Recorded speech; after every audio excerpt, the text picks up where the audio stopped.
While I felt like I needed a break from the many huge RPGs and AAA blockbusters that came out over the last couple of months and are still coming out, I once again started browsing through my backlog until I stumbled across a game where I even imported the Japanese premium edition and for some reason still forgot about it.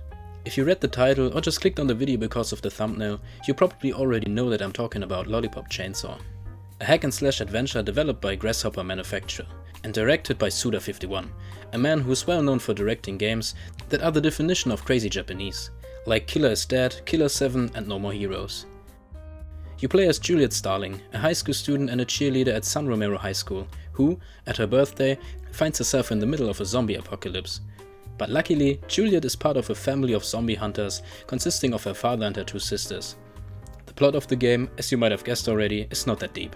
Very early on you find out that an early 2000s emo named Swan is responsible for the outbreak, and that he did all of it because he got excluded from society. He then summons 5 boss zombies that you, with help of your sisters, your dad and your boyfriend's head, will hunt down and defeat to stop the zombie apocalypse.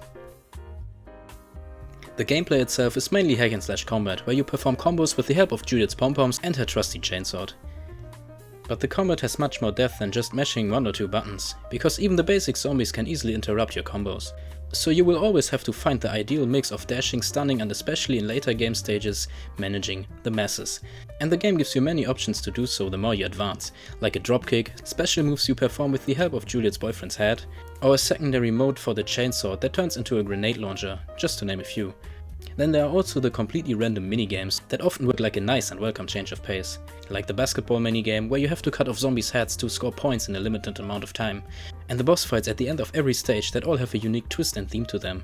This in combination with the dialogue between the only sane person in this world, Nick, with literally everyone else, is what makes this game the good type of ridiculous.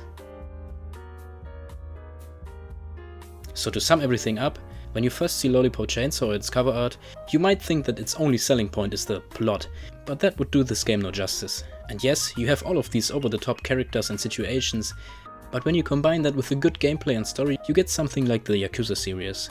And even though Lollipop Chainsaw's story is nothing to remember, its gameplay is, especially in contrast to the huge AAA games I mentioned in the beginning. So if you want to play something different for a few hours, I think you should give this game a chance. If you watch until now, thank you for that. Maybe consider liking and subscribing if you don't want to miss any future videos. And I hope to see you next time.